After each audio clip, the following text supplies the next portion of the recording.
Hello everybody, Professor Fox here, and we're going to read A Wrinkle in Time by Madeline E. L. Engel. This is a Newbery Award-winning classic, Wrinkle in Time. A little bit of science fiction, a little bit of fantasy. She wrote a lot of books. Wrinkle in Time, definitely her most famous. The Ring of Endless Night, The Moon by Night, The Young Unicorns, The High King, The Wind in the Door, part Wizard of Oz, part C.S. Lewis, Lion Witch in the Wardrobe. Here we begin. This is Professor Fox's Cozy Corner, and we're going to be reading A Wrinkle in Time. It was a dark and stormy night in her attic bedroom. Meg Murry, wrapped in an old patchwork quilt, sat on the foot of her bed and watched the trees tossing in the frenzied lashings of across the sky. Every few moments the moon ripped through them, creating wraith-like shadows that raced along the ground. The house shook, wrapped in quilt. Meg shook. She wasn't usually afraid of weather. It's not just the weather, she thought. It's the weather on top of everything else. On top of me. On top of Meg Murry doing everything wrong. School. School was all wrong. She'd been dropped down to the lowest section of her grade. That morning, one of her teachers had said crossly, "Really, Meg? I don't understand how a child with parents as brilliant as yours can be such a poor student. If you don't manage to do a little better, you'll have to stay back next year." During lunch, she roughhoused a little to try to make herself feel better, and one of the girls said scornfully, "After all, Meg, we aren't grammar school kids anymore. Why do you always act like such a baby?" This is what's really interesting about this book right now. My son is going through these same problems.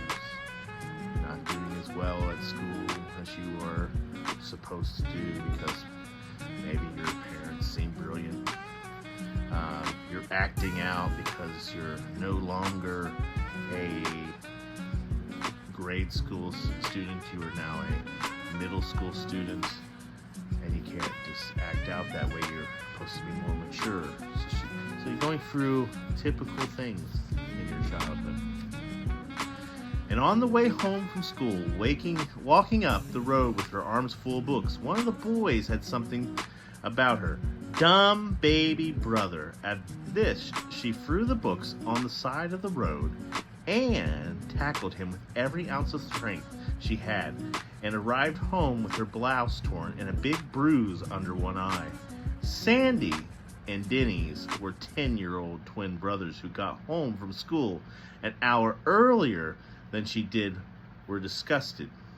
"Let us do the fighting when it's necessary," they told her. "A delinquent. That's what I am," she thought grimly. "That's what they'll be saying next. Not mother, but them. Everybody else. I wish father..." But it was still not possible to think about her father without the danger of tears. Only her mother could talk about him in a natural way, saying, "When your father gets back from where? And when?"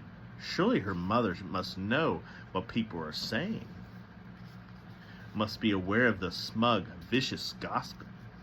Surely it must hurt her as it did Meg. But it did. She gave no outward sign. Nothing ruffled the serenity of her expression. "Why can't I hide it too?" Meg thought. "Why do I always have to show everything?" The window rattled madly in the wind, and she pulled the quilt close about her. Curled up on one of her pillows, a gray fluff of kitten yawned, showing her pink tongue, tucked his head under again, and went back to sleep. Everybody was asleep, everybody except Meg, even Charles Wallace, the dumb baby brother, who had an uncanny way of knowing when she was awake and unhappy, and who had come so many nights, tiptoeing up to the attic stairs to her. Even Charles Wallace was asleep. How could they sleep? All day on the radio there had been hurricane warnings. How could they leave her up in the attic in a rickety brass bed, knowing that the roof might be blown right out of the house, and she tossed out into the wild sky to land who knows where? Her shivering grew uncontrollable. You asked me to have the attic bedroom, she told herself savagely. Mother let you have it because you're the oldest. It's a privilege, not a punishment. Not during a hurricane it isn't a privilege, she said aloud. She tossed the quilt down on the foot of the bed and stood up. The kitchen stretched luxuriously and looked up at her with huge, innocent eyes. Go back to sleep, Meg said. Just be glad you're a kitten and not a monster like me. She looked at herself in the wardrobe mirror and made a horrible face, bearing a mouthful of teeth covered with braces.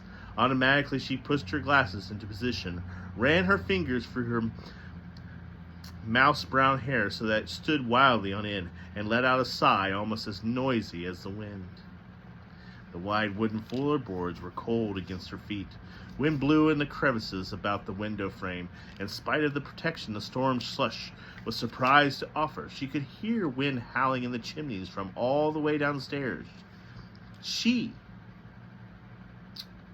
could hear the big black dog starting to bark. He must be frightened too. What was he barking at? The dog never barked without reason. Suddenly she remembered that when she had gone to the post office to pick up the mail, she heard about a tramp who was supposed to have stolen 12 sheets from Mr. Buncube, the constable's wife. They hadn't caught him, and maybe he was heading for the Murray's house right now, isolated on the back road as it was, and at the time maybe he had been after more than sheets.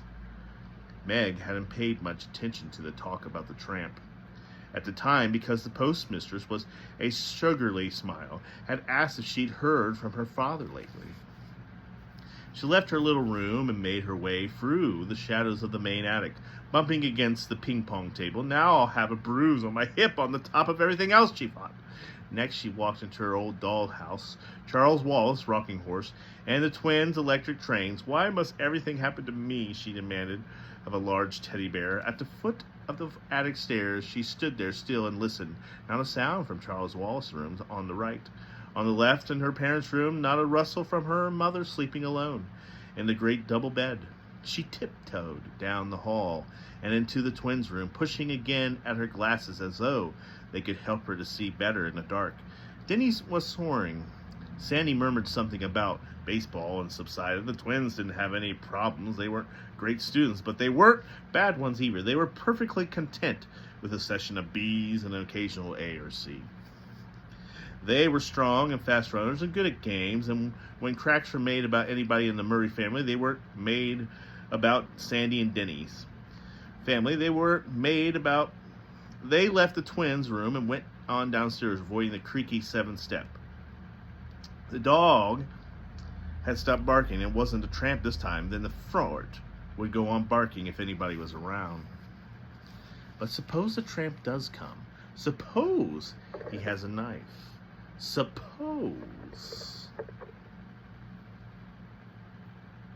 nobody lives near enough to hear if we scream and scream and scream. Nobody cares anymore. I'll make myself some cocoa, she decided. That'll cheer me up, and if the roof blows off, at least I won't go off with it. In the kitchen, that light was already on, and Charles Wallace was sitting at the table drinking milk and eating bread and jam. He looked very small and vulnerable sitting there alone in the big old-fashioned kitchen. A blond little boy in faded blue Dr. Deaton's, his feet swinging a good 6 inches above the floor. Hi, he said cheerfully. I've been waiting for you. From under the table where he was lying at the Charles Wallace feet, hoping for a crumb or two, the dog raised his slender dark head in greetings to Meg, and his tail thumped against the floor. The dog had arrived on their doorstep, a half-grown puppy scrawny and abandoned one winter night. He was Meg's father, had decided, setter and Bart Greyhound, and he had a slender dark beauty that was all his own. Why don't you come up in the attic? Meg asked her brother, speaking as though he were at least her own age. I've been scared stiff. Too windy up here in the attic of yours, the little boy said. I knew you'd be down. I put some milk on the stove for you and thought to be hot by now. How did Charles Wallace always know about her? How could he always tell? He never knew or seemed to care about Denny's or Sandy. We're thinking it was his mother's mind and Meg's that he probed with frightening accuracy.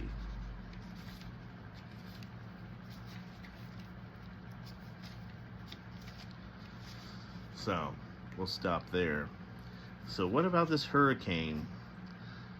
That's what's great about Wrinkle in Time.